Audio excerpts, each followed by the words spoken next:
I've been feeling so down, yeah. Can you tell me why? Hello, welcome. I'm Ella and today I'm going to show you how to make this jumper from one that is like full length to cropped with some nice elastic.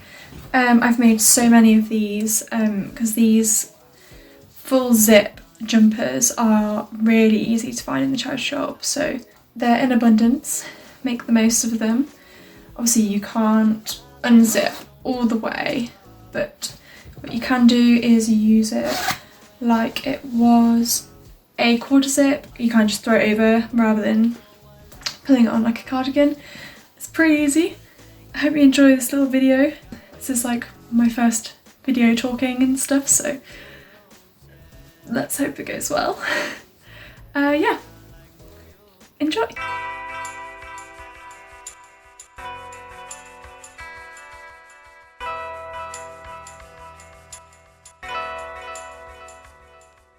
Once you've turned your jumper inside out, you want to get some chalk and measure about 18 inches from the top, and then draw a line on the jumper with your chalk so you can get a straight line when you're cutting.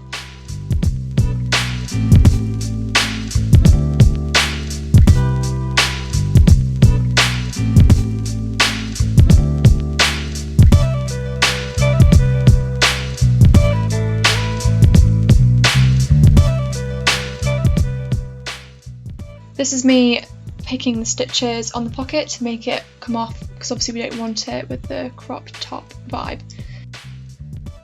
This is kind of quite difficult, so I would do this carefully. I know this is sped up for me, but this is not real time, I promise. I did actually poke a hole in mine. Yep, not good at all. Make sure you don't do that. So then you're going to turn it inside out, and you're going to get the elastic and you're going to place it down so you can see how thick it is, and you're going to basically roll the hem over the elastic, leaving about maybe half a centimetre above where the elastic sits, just so that you have some room for stitching. Then you're going to start pinning all the way around in that shape.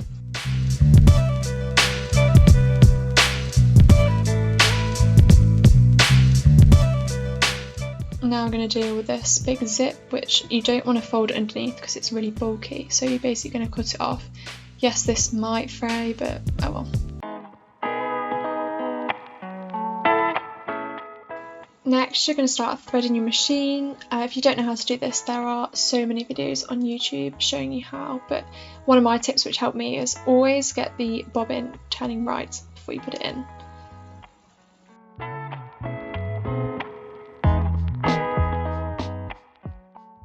You're going to take your jumper and you're going to place it underneath the sewing machine, and you're basically just going to sew, take the pins out as you go along.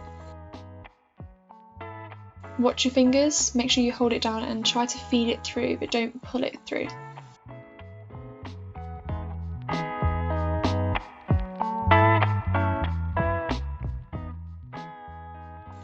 So now you're going to leave a gap at the top where the zip is, and you're going to take an elastic with a safety pin on and you're going to feed it through all the way around.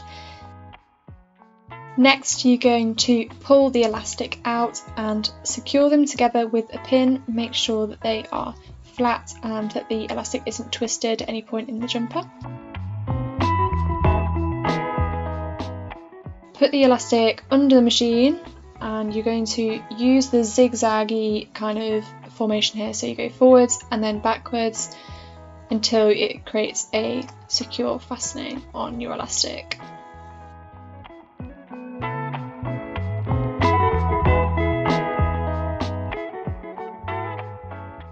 The next part we're going to be hand sewing, just because, I mean, if you've ever tried to go over a zip with a sewing machine, you'll know the failure and terror that is. I've had many needles broken attempting this fate, so I've decided to hand sew and show you to hand sew instead to avoid any disappointed sewing machine needles. Turn your jumper back the right way round and then you are finished. If you give us a go, I would love to see, so do send me a picture on Instagram, which is @EllaCharlotteJones.